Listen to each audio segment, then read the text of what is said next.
Selamat pagi, salam dalam kasih keluarga kudus. Dari Biara Bethlehem Salatiga, saya Romo Martin MSF hadir menyapa Anda semua dalam cinta Tuhan.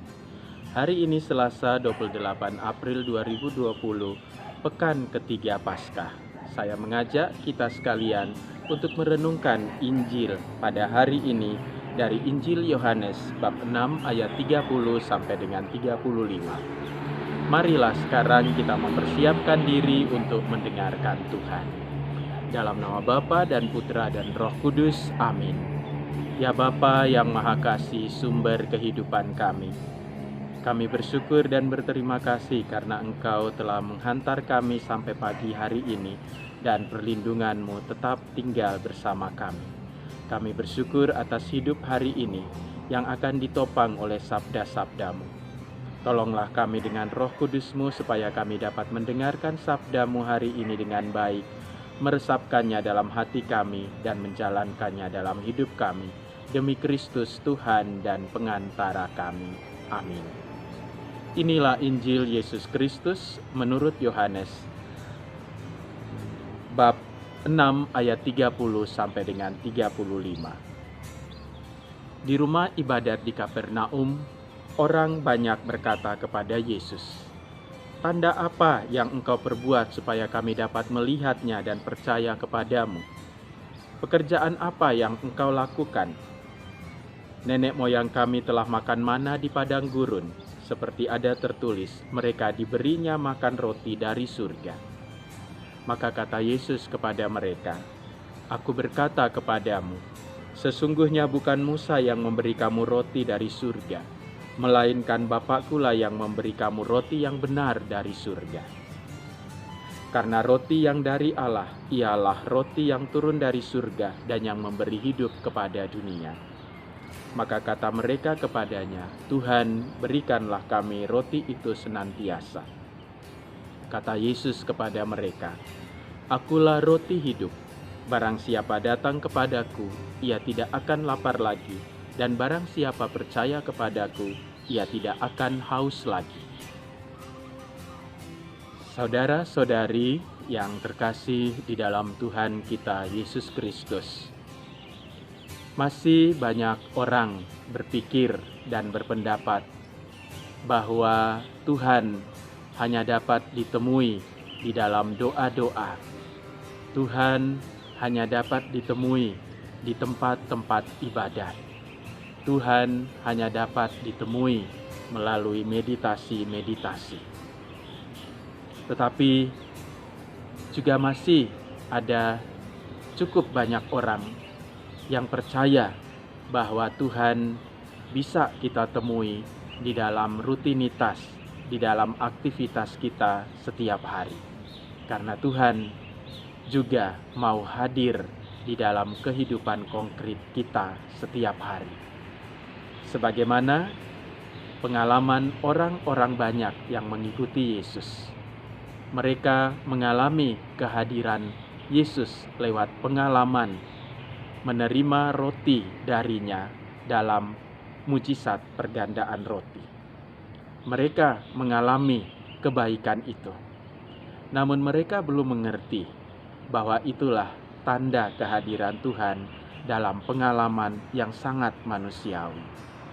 Maka hari ini ketika mereka datang kepada Yesus, Yesus menjelaskan kepada mereka dengan melalui pengalaman yang sangat manusiawi saat mereka, nenek moyang mereka, mendapatkan makanan mana dari surga.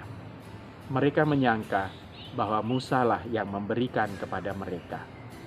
Tetapi lewat pengalaman manusiawi itu, Tuhan Yesus mengajak mereka untuk sampai kepada pengalaman akan Allah.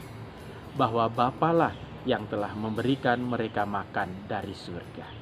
Sebab makanan yang dari surga memberikan hidup kepada dunia. Dan dengan demikian, bahwa sumber kehidupan berasal dari Allah. Dan Allah dapat ditemui di dalam setiap pengalaman manusiawi kita. Saudara-saudari yang terkasih di dalam Tuhan kita Yesus Kristus, Tuhan Yesus juga menunjukkan bagaimana mereka harus percaya kepada Bapa yang terus-menerus memberikan kehidupan kepada mereka dan juga kepada kita sampai hari ini. Dan kehidupan itu diberikan Bapa melalui dan di dalam diri Yesus Kristus, yang mengatakan kepada orang-orang banyak itu bahwa akulah roti hidup yang turun dari surga. Kalau seorang makan dari roti ini, ia tidak akan lapar lagi, ia tidak akan haus lagi. Inilah kekuatan yang kita terima setiap hari di dalam Ekaristi. Dan pada hari-hari ini, saudara-saudari menerimanya dan menyambutnya secara batin. Tetap sama, dialah Yesus Kristus, Sang Roti Hidup, yang memberi kekuatan kepada kita untuk menjadi saksi-saksinya di tengah-tengah dunia ini. Sehingga Tuhan bukan hanya ditemui di rumah-rumah ibadat, di dalam gereja, bukan hanya ditemui dalam doa-doa, bukan hanya ditemui di dalam meditasi-meditasi kita, tetapi sungguh kita dapat merasakan dan mengalami dan berjumpa dengan Tuhan di dalam pengalaman hidup kita setiap hari, di dalam aktivitas dan di dalam rutinitas kita. Semoga kekuatan yang kita timba dari Ekaristi Kudus, yakni Yesus Kristus, roti yang hidup, menguatkan kita untuk menjadi saksi-saksi Kristus, mewartakan Injil lewat aktivitas kita setiap hari, sebagaimana yang diteladankan oleh Santo Stefanus dalam bacaan yang pertama hari ini. Di dalam penderitaan yang harus ia tanggung, ia sungguh tetap menjalankan tugas perutusannya yang dipercayakan kepadanya, mewartakan Kristus yang bangkit.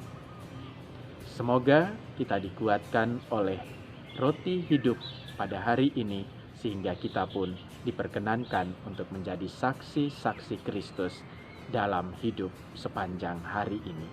Demi Kristus Tuhan dan pengantara kami. Amin.